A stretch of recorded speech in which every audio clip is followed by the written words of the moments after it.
Notre invité ce matin, c'est le président du groupe organisé des hommes d'affaires, Cherif Mohamed Abdallah. Bonjour. Bonjour, comment allez-vous, monsieur? Oui, moi ça va très bien. Ma première question, c'est comment vont les affaires en Guinée? Comment vont les hommes d'affaires en Guinée? La question est un peu difficile, mais je vais tenter de répondre quand même. Quand on demande comment vont les opérateurs économiques en Guinée, comment vont les hommes d'affaires en Guinée, je dirais que ça va légèrement. Pour ne pas dire que ça... Pour ne pas dire... Vous savez comment nous on appelle ça? On appelle ça de la langue de bois. C'est soit ça va ou ça ne va pas. S'il y a des problèmes, vous dites s'il n'y a pas. Comment vont les affaires en Guinée et comment vont les hommes d'affaires en Guinée? Bon, je dirais que ça ne va pas. Ah ben voilà, c'était plus facile, non? Qu'est-ce qui ne va pas? Qu'est-ce qui manque? C'est quoi le problème? La plus grande difficulté auquel vous êtes confronté, enfin la plus grande difficulté à laquelle vous êtes confronté, c'est laquelle?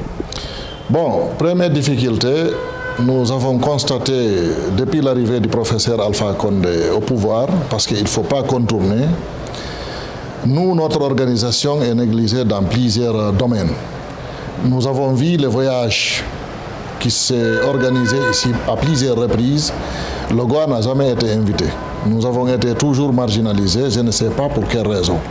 Alors que tout le monde sait que nous sommes une organisation bien présente sur le terrain et qui a aussi des représentations partout dans le monde. Et nous avons, comment dirais-je, la confiance des opérateurs économiques. Je peux vous garantir, les 80 à 95% de ceux qui existent et exercent en République de Guinée font confiance au Goa, soit ils sont membres, soit ils sont sympathisants. Je ne sais pas pourquoi. Il y a eu beaucoup de conférences qui se sont organisées, il y a eu beaucoup de voyages qui se sont organisés. Le Goa n'a pas été invité, mais Dieu merci, puisque l'organisation est bien assise et nous vivons de nos propres sièges, ça ne nous a pas empêché d'exister, mais je dirais que quelque part il y a eu marginalisation. Je ne sais pas pourquoi. Est-ce que non, vous devriez le savoir. Est-ce que vous avez cherché à savoir pourquoi vous êtes marginalisé, comme vous le dites? Est-ce que vous avez posé des questions aux personnes concernées? Bon, vous savez, c'est depuis pratiquement 2013, lorsque nous avons pris la défense des opérateurs économiques victimes de pillage, ce qui est tout à fait normal, parce que nous sommes une organisation de promotion et de défense des droits des opérateurs économiques. Quand les opérateurs économiques sont victimes, nous sommes obligés de prendre leur défense et dénoncer ce qui se passe et dire la vérité et essayer de voir comment canaliser les choses.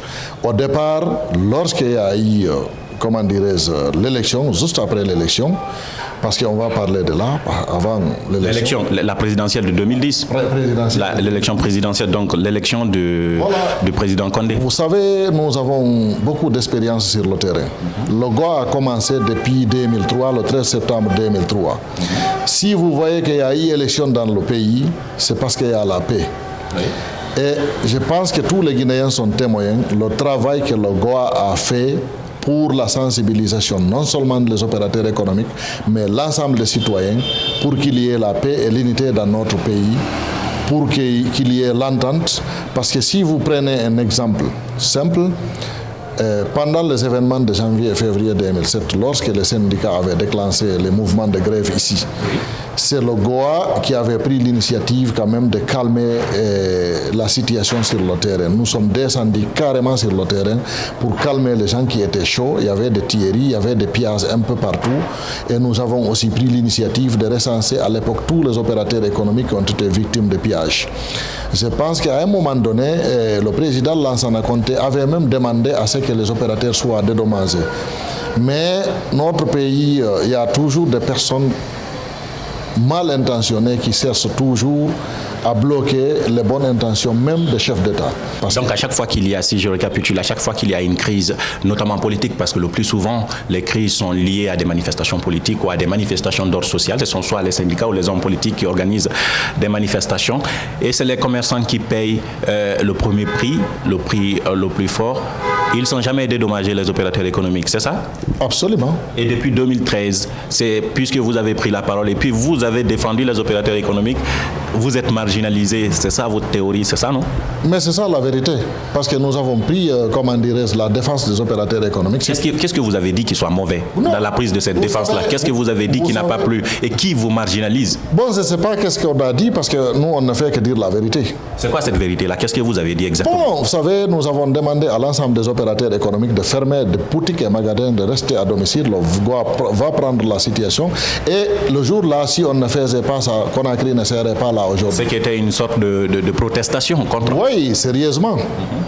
Nous avons pris la défense des opérateurs, on leur a demandé de rester à domicile jusqu'à ce qu'on termine la situation et que le gouvernement nous dit qu'est-ce qu'on va faire de ces opérateurs économiques victimes de pillage. C'est là, certains ont pris ça comme si c'était, je ne sais pas quoi, comment ils ont qualifié ça. Certains ont compris exactement ce que nous avons fait parce que les opérateurs économiques ont voulu répliquer. C'est comme en 2015. Les opérateurs économiques ont voulu répliquer. Nous avons pris l'initiative de dire aux opérateurs économiques de se calmer. Et le GOA va prendre la situation, va gérer la situation sur le terrain. Et c'est ce que nous avons fait. Et je pense qu'il n'y a pas eu de problème. Au lieu de nous féliciter, nous encourager et dédommager les opérateurs économiques, non. On nous prend sur d'autres angles pour dire que nous sommes en train de faire, c'est comme si on soutient l'opposition, nous sommes opposants. Si c'est ça qu'on appelle l'opposition ou opposant, nous sommes opposés.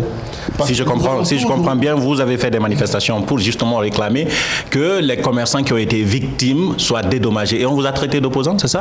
Oui, on m'a traité d'opposants. Que vous soutenez les activités de l'opposition, oui, c'est ça? Effectivement. Bon. C'est vrai ou c'est faux? Écoutez, moi ça me lance au pôle Nord. Ça veut dire quoi ça vous lance au pôle Nord, M. Abdallah? Ça veut dire quoi? Moi, la Guinée là, regorge de démagogie et de démagogues. D'accord. Moi, si je vais soutenir l'opposition, si je vais soutenir El Aziz Loudalen, je le dis haut et fort, j'ai peur de qui pour le faire? Si je vais soutenir la mouvance, le professeur Alpha Condé, j'ai peur de qui pour le faire? Personne. Vous comprenez? Si nous voulons créer une partie politique pour être candidat, nous avons peur de personne pour le faire. Nous sommes citoyens guinéens, nous sommes libres. Vous comprenez? Alors qu'est-ce qui peut amener les gens à penser que vos activités, subordonnées bien sûr aux activités de l'opposition, vous traitent comme des probables soutiens de l'opposition politique contre le pouvoir? Mais c'est leur opinion, c'est leur affaire. Vous comprenez? Non, ça, on n'est pas dans ces calculs-là. Quand un opérateur économique est touché, on va le défendre. Si c'est avec ça qu'on va nous traiter des opposants, nous sommes opposés. Qui d'ailleurs vous traite d'opposants? Parce qu'on parle de qui vous traite d'opposants en réalité. Qui vous traite d'opposants? Quand vous voyez comment on nous traite, comment l'administration nous traite, vous allez penser que c'est exactement comme ça, alors que nous sommes des citoyens à part entière. Si vous voyez qu'il y a eu élection, c'est parce qu'il y a la paix. Et je pense que le GOA a contribué nettement à ce qu'il y ait la paix dans ce pays. Ce n'est pas de la démagogie. Lorsque Ebola est arrivé ici, il n'y a pas une seule organisation en République de Guinée qui a fait le travail mieux que le GOA. Nous avons fait travailler sur toutes les frontières de la République, toutes les écoles coraniques, tous les mosquées. Vous comprenez? Les commissariats, les palais de justice, un peu partout, les marchés où personne n'allait avoir l'accès. Est-ce que vous avez entendu parler un seul cas d'Ebola dans tous les marchés de la République? Il n'y en a pas eu parce que le GOA était présent et on était en train de déposer des kits sanitaires, on était en train de faire des sensibilisations. Pourtant, les marchés, c'est des lieux de rendez-vous par excellence. Puisque vous parlez de marché, on va parler de marché. D'abord Kaporo, ensuite Madina et après Antak, des marchés qui brûlent. Parfois, les causes sont inconnues, en tout cas, on ne nous le dit pas. Le dernier cas, c'est le cas d'Antag où il y a eu énormément de pertes. Vous dites par ailleurs que vous ne croyez pas à la version officielle, à ce qui se raconte. On ne va pas croire. Pourquoi? C'est sous période de tension qu'il y a eu incendie dans ces différents marchés. Avant qu'il y ait ces incendies-là, il y a eu beaucoup de rumeurs. Énormément de déclarations. Oui. Beaucoup de rumeurs passaient pour dire que les marchés allaient être attaqués de gauche à droite. Nous-mêmes, nous avons alerté les commerçants, nous les avons dit d'être en alerte et de faire en sorte que les marchés soient surveillés. Mais, vous savez, nous ne sommes ni gendarmes ni policiers. Le rôle des opérateurs économiques, c'est de payer les taxes. Le rôle de l'État, c'est de protéger les citoyens et de leurs biens, y compris les opérateurs économiques qui sont en activité économique. Donc, c'est que nous, notre devoir, on est en train de le faire. Vous comprenez? Donc vous pensez que le fait que ces marchés-là prennent feu, que les commerçants y perdent leurs marchandises, tout ce qu'ils ont, en tout cas combien dans ces marchés-là, est d'origine criminelle, vous pensez que c'est fait de façon intentionnelle? Il y a quelqu'un derrière tout ça? Nous avons des doutes très sérieux par rapport à ces incendies. Qu'est-ce qui vous fait douter? Parce qu'on ne fait pas confiance. Il y a eu des rumeurs auparavant. Et c'est sur la période de tension politique que les marchés ont brûlé. Donc nous avons des doutes. Si on dit qu'on n'a pas de doutes, ça sera de la pire démagogie. Alors pourquoi quelqu'un qui a intérêt à brûler les marchés en Guinée, par exemple? Bon, c'est là la question. Pourquoi on brûle les marchés? Pourquoi on s'attaque aux commerçants? Pourquoi, pendant les mouvements politiques, on s'attaque aux opérateurs économiques et de leurs biens? Pourquoi? Vous, qui êtes défenseur de droits des commerçants, vous n'avez pas cherché à le savoir? Vous savez, nous, on cherche toujours à ce qu'il y ait une solution aux grands problèmes de ce pays. Parce que si on sort tout, ou on dit tout, le pays va s'allumer. Vous comprenez? Mais il y a des vérités qu'on peut dire quand même. Trouver des personnes qui ont des intentions criminelles, celle de mettre le feu au bien de quelqu'un dans un marché, pas une personne, et qui fait énormément de milliards de pertes, je crois que vous devez dénoncer. Si vous avez une preuve de vos doutes, vous devriez le dire. M. Abdallah, qui a intérêt à le faire au fait? Pourquoi les gens brûlent les marchés? Nous nous posons la même question. C'est ce que j'ai dit pour la question. Oui, allez-y. C'est pourquoi nous avons dit aux commerçants de veiller strictement, parce qu'à l'heure actuelle, je le dis haut et fort, les commerçants sont mélangés. Il y a des commerçants qui espionnent d'autres commerçants à l'intérieur des marchés. Rien n'est clair à l'intérieur des marchés. Donc les traîtres, c'est parmi vous-même, c'est parmi les commerçants même, les opérateurs économiques. Nous doutons même de la moralité de certains qui se trouvent parmi nous, qui se passent comme des amis, alors qu'en réalité, nous doutons absolument de leur comportement et de leur façon de faire. Mais ce n'est pas les commerçants seulement. La responsabilité, la sécurité des biens et des personnes incombe à l'État. Oui. C'est l'État qui doit se lever pour protéger les opérateurs économiques et de leurs biens et sur l'ensemble du territoire. Mais vous ne faites pas confiance à l'État, c'est ça, non? On ne peut pas dire qu'on ne fait pas confiance à l'État. Mais vous doutez des origines, quand l'État dit par exemple c'est d'origine non criminelle, vous en doutez? Nous avons des doutes. Si on doute, c'est parce qu'on a d'autres preuves ou on a le sentiment qu'il s'est passé autre chose que ce qu'on nous a raconté. Un début de preuve, M. Abdallah. Pourquoi vous doutez? On doute parce que ça ne devait pas arriver. Pourquoi ça arrive successivement au marché de Kapororaï, au marché de Madina et maintenant c'est le marché de... Ça peut arriver naturellement. Le cas de Kaporo, par exemple, ils ont dit que c'était un problème d'électricité. Même les victimes l'ont dit. Mais si c'est un problème... C'est pas déterminé à Madina, à Antag aussi, c'est la même chose. Si pourquoi vous doutez? Si c'est un problème d'électricité, Madina, c'est pas déterminé. Si c'est un problème d'électricité, l'électricité, c'est qui? C'est l'État. Oui. Vous comprenez? Oui. En ce moment, c'est pas nous, c'est l'État. Vous comprenez? Oui, mais la question, c'est pas comment et pourquoi les gens vont être dédommagés, c'est pourquoi vous doutez au fait. Pourquoi vous avez des doutes? Est-ce qu'il y a quelqu'un qui, malgré les déclarations, pourquoi vous doutez, M. Abdallah? Avec toutes les enquêtes qui se passent sur le terrain, oui, avec tous les services que l'État détient, pourquoi on ne nous sort pas qui a brûlé Madina? Pourquoi Madina a brûlé? Pourquoi jusqu'à présent on ne nous sort pas ça? Je vous pose la question. Oui. Je vous pose la question, je vous demande. La même question. Moi, je ne pourrais pas répondre. Je ne défends pas les commerçants. À un moment donné, je pense que même Espace a été attaqué. Il y a eu des médias qui ont été attaqués ici. Vous comprenez? Nous, même dans nos registres où on a recensé les opérateurs économiques victimes de pillage, vous êtes des entreprises lucratives comme les autres opérateurs économiques. Donc nous avons pris les médias aussi qui ont été recensés. Vous comprenez? Oui. S'il y a l'insécurité, c'est tout le monde qui en pâtit. Vous comprenez? Pourquoi nous avons des doutes? Tous ces services qui se trouvent dans ce pays, pourquoi jusqu'à présent on ne nous sort pas pour dire c'est elle qui a brûlé Madina? Est-ce que les enquêtes n'ont pas abouti encore? Vous devrez vous informer, M. Abdallah. C'est pourquoi je suis venu vous interroger, parce que j'imagine que vous avez plus d'informations que moi. Bon, mais si vous me posez les questions, alors là, je vais vous passer mon micro et moi, je vais répondre aux questions. Ça sera ah ouais, parce que là, je suis venu vous voir justement pour être un peu plus sérieux, parce que j'ai besoin de trouver des informations là-dessus. Et j'estime que vous êtes la personne la mieux placée, parce que vous dirigez une grande organisation qui, aujourd'hui, défend le droit des commerçants. On nous présente ce dont on ne croit pas. Notamment vous avez des doutes, par exemple à Madina, des marchés qui brûlent, ce sont des citoyens guinéens qui perdent énormément. Vous, s'il y a un début de preuve, s'il y a un début de... Dites-nous pourquoi, par exemple, on brûlerait les marchés, qui a intérêt? Quitte à faire ce que ça fera. Mais dites-nous qui brûle les marchés. Bon, je pense que l'avenir va nous édifier de ce qui se passe sur le terrain. Parce que de toute façon, nous avons profité et nous avons, demandé à l'ensemble des commerçants de ne pas désormais laisser, ces informations-là seulement aux mains des services de sécurité. Les opérateurs économiques aussi doivent faire des enquêtes sérieuses pour comprendre, parce qu'ils seront aussi capables. Donc vous décidez de prendre les choses en main? Absolument pas. Quand on va identifier les personnes ou ceux qui ont commandité ça, vous allez entendre quelque chose parce que vous avez, en prenant les choses en main, vous avez su par exemple ce qui s'est passé à Antag? On est en train de faire des enquêtes. Donc ça n'a pas abouti. Parallèlement avec les... Non. On a fini de faire les bilans, on va donner les bilans officiellement dès demain. Aujourd'hui, donnez-moi le Non, primaire. on ne peut pas vous donner aujourd'hui. On a dit qu'on va organiser un point de presse dont vous êtes invité. Donc vous serez là-bas et vous allez comprendre exactement ce qui s'est passé sur le terrain pour le moment. Et le reste des enquêtes, on va continuer. C'est pourquoi nous avons... Et à Madina, vous avez eu des enquêtes aussi? Nous avons demandé aux commerçants de Madina de faire des enquêtes. De faire des enquêtes et d'éviter d'être embobinés, d'éviter à ce que les démagogues soient introduits entre les opérateurs économiques pour faire des camouflages, pour ne pas qu'on comprenne réellement ce qui s'est passé sur le terrain. Parce que nous sommes dans un virage extrêmement difficile et extrêmement dangereux.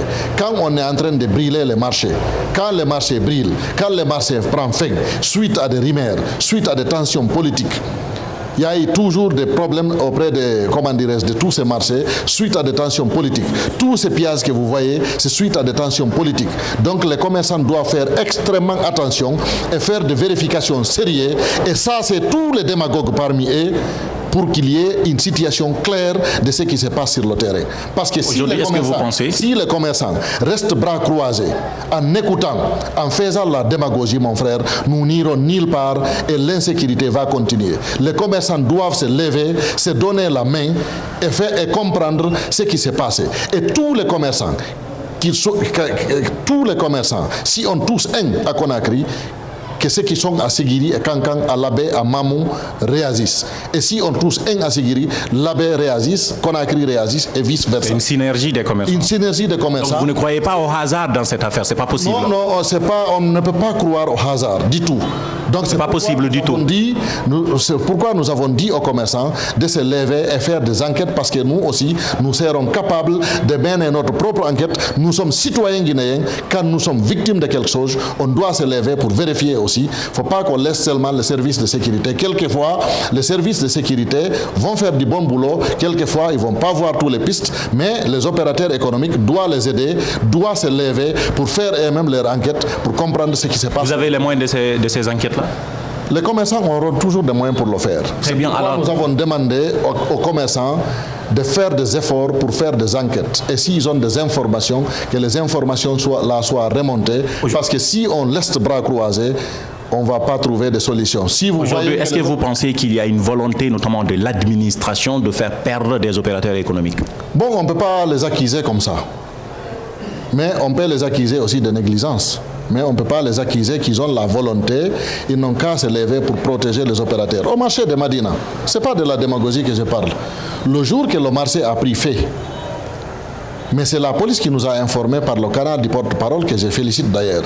Nous n'avons pas manqué d'encourager la police et la gendarmerie ce jour-là, parce que lorsque le marché a pris fait, c'était la nuit. D'accord.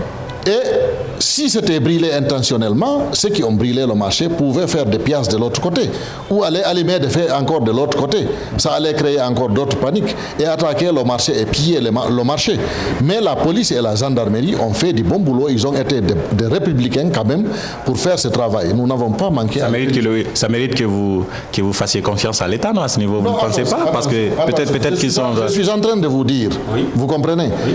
Je pense que ces services de sécurité c'est leur travail de toute façon. Oui, justement, oui. C'est leur travail, c'est pas à nous de les dire de faire leur travail. Dans les conditions normales, ils font leur travail. Mais puisqu'ils ont fait leur travail, vous pouvez trouver quelqu'un dans son sang, ça l'appartient, mais s'il fait du bon boulot, vous l'encouragez. Oui ou non, aujourd'hui, vous avez des activités politiques que vous substituez aux activités de Goa? Quelle activité politique? Est-ce que vous avez des activités politiques que vous substituez à vos activités de Goa. Vous êtes président de Goa, mais vous êtes citoyen guinéen, c'est votre droit si vous avez des activités politiques. Mais est-ce que vous les substituez? C'est vous qui l'avez dit, on vous les reproche? Non. Moi... Vous, personnellement, pas le Goa. Vous, personnellement, je ne fais pas la politique. N'est-ce pas? Personnellement, je ne fais pas la politique et je mets au défi n'importe quel citoyen guinéen pour dire un jour qu'il m'a entendu faire la politique. Je n'ai jamais fréquenté un siège d'un parti politique. Je connais tous les leaders, c'est des grands frères, nous nous respectons. Peut-être on peut se fréquenter à domicile, c'est normal, on peut manger ensemble. Y compris le chef de l'État, s'il m'invite à manger avec lui, je mange avec lui. Vous comprenez? Cependant, vous n'avez aucune carte d'aucun parti politique. Pour le moment, je n'ai aucune carte et personne ne peut contester cela parce que ma photo et ma signature n'existent nulle part. Alors, c'est quoi le problème avec le ministre Yombono, le ministre du Commerce? Parce qu'on voit des prises de bec à des moments donnés, par médias interposés, vous vous entre-attaquez à propos de la chambre de commerce, à propos de certains sujets, par exemple, vous n'êtes pas d'accord. C'est quoi le problème selon vous? Bon, vous savez, nous, on ne peut pas être d'accord avec les soi-disant élections au niveau de la chambre de commerce. On ne peut pas être d'accord. Nous sommes une organisation nettement présente sur le terrain et le ministère du Commerce a organisé une élection en 2014 ou soi-disant élection. Nous, on ne considère pas ça comme élection. Vous n'êtes pas d'accord, pourquoi? Vous comprenez? Ces élections, ce n'est pas des élections. Nous reconnaissons qu'il y a eu des consensus qui ne sont pas beaucoup élargis dans certains endroits de la République, mais dans certains endroits, ce n'est ni élection, ni consensus, c'est carrément des sélections. Nous n'avons pas manqué à dénoncer cela depuis toujours. Et le mandat de cette chambre de commerce qui a été mis en place le 19 mars 2014. Et le mandat est de 4 ans. 19 mars 2018, la chambre de commerce et les interrégionaux, préfectoraux et communaux, leur mandat est terminé. Et nous avons demandé aux organisateurs de ces élections-là désormais d'organiser en nous informant à temps. Il ne faut pas faire comme la fois dernière en attendant juste 10 jours pour nous dire qu'il y a une élection qui s'organise et nous voulons que vous participez. On nous a envoyé une lettre. Malgré cela, nous avons quand même envoyé certains démembrements de notre organisation qui étaient dans ces démembrements de ces chambres.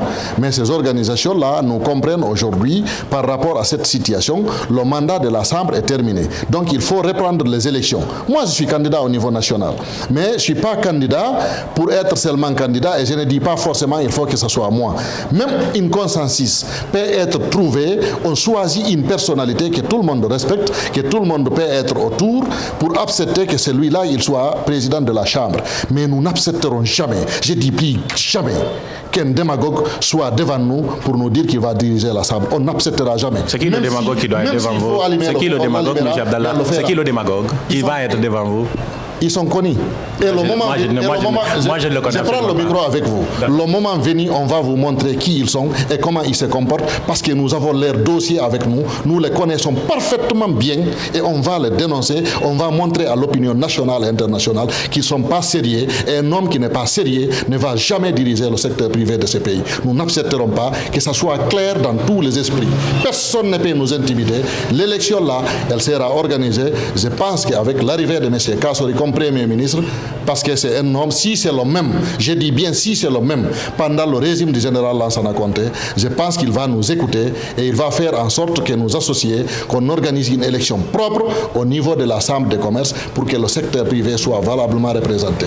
Mais un démagogue devant nous, nous n'accepterons pas. Nous n'accepterons jamais. Est-ce que vous savez qu'on ne touche pas au micro d'un journaliste? C'est mon arme. Je m'excuse.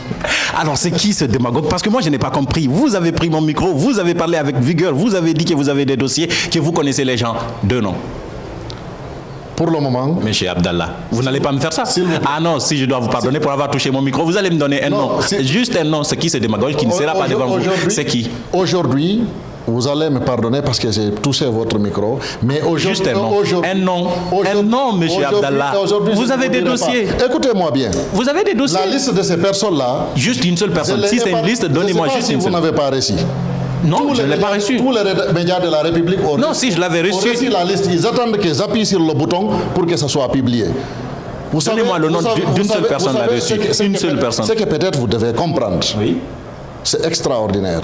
Le Goa est un partenaire par excellence de tous les médias en République de Guinée. Nous sommes vos défenseurs.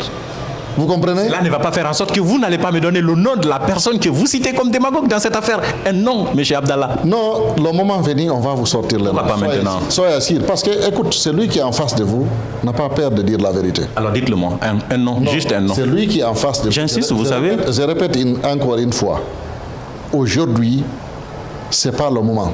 Le moment venu, on va vous sortir le nom et on va vous sortir leur dossier pour prouver que celui qui n'est pas sérieux ne va jamais diriger cette chambre de commerce. Ce sont ces démagogues-là, comme vous les appelez, qui sont soutenus par Marc Yomouno. Mais nous n'acceptons. C'est ce qui vous oppose à Marc Yomouno. Non, Marc Yomouno est loin de là. Marc Yomouno peut-être ne connaît pas tous les opérateurs sérieusement sur le terrain. C'est à nous de le faire comprendre. Qu'est-ce qui vous oppose, vous? Faut pas oublier. Qu'est-ce qui vous oppose, vous deux? Non, nous ne sommes pas opposés dans les conditions normales. Ah ben ça passe, on comprend par médias internet. Jusqu'à ces derniers temps, on se téléphone, on parle. Ah oui, mais ça ne signifie pas que vous êtes pour autant d'accord. Non, Ah ben, c'est vos propos dans les médias. Écoutez, comme il n'est pas candidat lui-même au niveau de la Chambre de commerce, c'est moi qui est le candidat. Donc il n'a qu'à. Mais vous pensez qu'il soutient un groupe? Non, il n'a qu'à. Vous pensez qu'il soutient un groupe sur vous? Si tel est le cas, nous allons réagir et nous allons réagir. Non, mais fort. est-ce que c'est ce que vous pensez? Vous comprenez? Et c'est ce que vous n'acceptez pas. Vous avez dit ça dans une interview. Pourquoi vous ne le répétez pas ici? Non, je pense que puisque le ministre a fait une certaine déclaration, en ce moment, nous l'avons répondu. Je pense que la réponse était suffisante. Je pense qu'il. Vous le soupçonnez de soutenir un groupe dans ces élections-là à votre détriment, c'est ça? Il ne veut pas que vous soyez président de la Chambre, c'est ça? Non, il ne peut pas m'empêcher. Mais il ne le souhaite pas, il peut avoir son souhait. Oui, il peut avoir son souhait. Mais m'empêcher. Mais vous le soupçonnez de ne pas vouloir, il ne peut pas vous empêcher, mais il peut souhaiter ne pas vouloir. Écoutez. Ni un ministre, ni un président, ni un responsable politique ne peut nous empêcher. Ce n'est pas le fauteuil, par exemple, du président de la République que nous cherchons.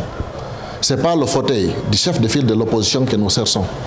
Ce n'est pas un autre fauteuil, c'est un fauteuil du secteur privé. Ah oui, c'est un fauteuil le secteur économique, l'économie qui est le poumon du pays. Oui, je suis en train de vous dire, c'est un pouvoir important, c'est plus que le pouvoir du président de la République, vu d'un autre œil. Le pouvoir que nous détenons aujourd'hui, nous ne négligeons pas. Nous dirigeons une organisation qui est très puissante, Dieu merci. Que nous-mêmes, et voilà pourquoi il faut contrôler. Que nous-mêmes, il faut contrôler cette organisation. Que nous-mêmes, nous avons initié, nous avons mis en place en République de Guinée. Et j'avoue, et je parle avec fierté, c'est pour la première fois qu'une organisation est créée en Guinée qu'elle devient internationale. Le GOA est installé jusqu'en Australie. Ce qui nous intéresse, c'est l'environnement des affaires. C'est lui qui essaye de nous piétiner dans notre environnement. On va le montrer que nous sommes là et on va l'empêcher, qui qu'il soit.